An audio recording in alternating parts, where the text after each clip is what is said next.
আমার গত সপ্তাহের যশোরের আলোচনার একটা লাইনকে কেন্দ্র করে আমাদের অনেক রাজনীতিবিদ বন্ধুরা অনেক ক্ষুব্ধ প্রতিক্রিয়া দেখাচ্ছেন। ওই কথাকে নিজেদের গায়ে টেনে, নিজেদের গায়ে মেখে ওনারা ক্ষুব্ধ হয়েছেন। প্রিয় ভাইয়েরা, আমি বলেছিলাম যে একদল খেয়ে গিয়েছে, আরেক দল খাওয়ার জন্য রেডি হয়ে আছে। তো এখানে কি আমি কোনো দলের নাম বলেছি? বাংলাদেশে 48টা প্রায় নিবন্ধিত রাজনৈতিক দল, কোনো দলের নাম আমি বলিনি। কথাটাকে আমি জেনারেল রেখেছি। দায়ীদের বৈশিষ্ট্যই এটা, দায়ীরা জেনারেলি কথা বলে, যার যেই মেসেজ নেয়ার তারা সেখান থেকে নিয়ে নেয়।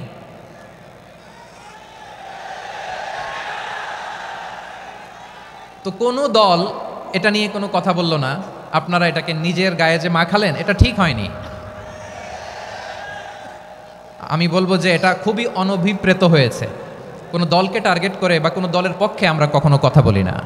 আমরা কোরআনের পক্ষে কথা বলি, ইসলামের পক্ষে কথা বলি, ঠিক কিনা বলেন?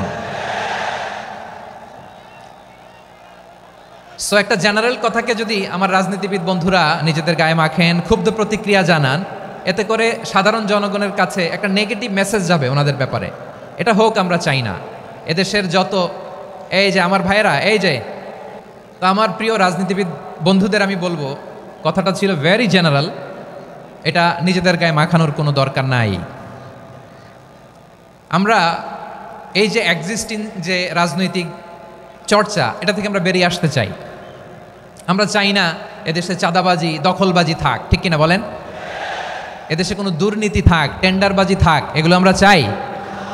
আই হেট পলিটিক্স একটা জেনারেশন আছে, এই বেশিরভাগ জেনজি অফ সিলেট, এরা আই হেট পলিটিক্স জেনারেশন। এরা পলিটিক্সকে পছন্দ করে না।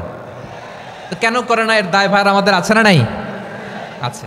এবং আমরা দেখেছি ক্ষমতার পালাবদল যখন হয়, এক সরকার যায় আরেক সরকার আসে, তখন দুর্নীতির ফিরিস্তি আমরা জানতে পারি, এর আগে জানতে পারি না। প্রতিটা দলের ভেতরেই আমরা এই বাজে চর্চাটা দেখেছি। সো এখন আমাদেরকে শুধরে নেওয়ার সময় এসেছে।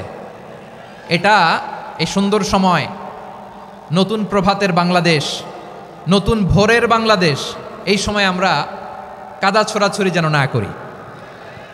আমাদের শপথ নেওয়ার সময় এসেছে। প্রতিটি দল, নিবন্ধিত 48টি, সবগুলো দলের এখন শপথ নেওয়া উচিত যে আমরা কোনোদিন আর চাঁদাবাজি করব না, টেন্ডারবাজি করব না, দখলবাজি করব না। আমরা সবসময় দেশের পক্ষে থাকব, সবসময় দেশের পক্ষে থাকব। সেই কথাগুলো ছিল ভেরি জেনারেল। যে কথাগুলো আমরা জেনারেলি বলি, এগুলো জেনারেলি আপনারা নেবেন। আমার রাজনীতিবিদ বন্ধুদের কাছে এটাই আমার কামনা। আর এই জাতীয় বার্তা যখন আমরা দেই, তখন যদি আপনি বলেন যে পারলে রাজনীতিতে আসেন, পারলে দল করে দেখান, এটা হইল? আমি কি এরকম কোনো কথা বলেছি? না। আমি একজন মুফাসসিরে কোরআন, আমি একজন আলেম, এর বাইরেও আমার সবচেয়ে বড় পরিচয় আম আ সিটিজেন অফ বাংলাদেশ।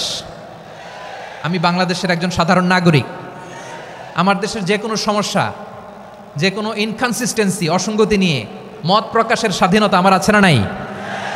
আপনারাই তো বাক স্বাধীনতার কথা বলেন, ফ্রিডম অফ স্পিচের কথা বলেন, বাক স্বাধীনতার কথা বলেন।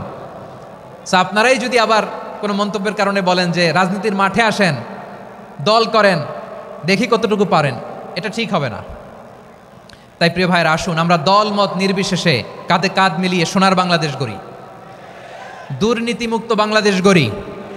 যে বাংলাদেশের জন্য রক্ত দিয়েছে আবু সাঈদ, যে নতুন ভোরের বাংলাদেশের জন্য রক্ত দিয়েছে মুগ্ধরা, যে নতুন বাংলাদেশের জন্য রক্ত ঝরিয়েছে 24-এর যে গণ অভ্যুত্থানের প্রত্যেকটি শহীদের আওয়াজ করে বলেন ঠিক কিনা? আল্লাহ তাআলা আমার দেশকে তুমি নিরাপদ করো, শান্তিময় করো। আমরা যেন স্বাধীন সার্বভৌম বাংলাদেশে মাথা উঁচু করে বিশ্ব দরবারে দাঁড়াতে পারি। আল্লাহ তুমি তৌফিক দান করো। আওয়াজ করে সবাই পড়ে আমিন।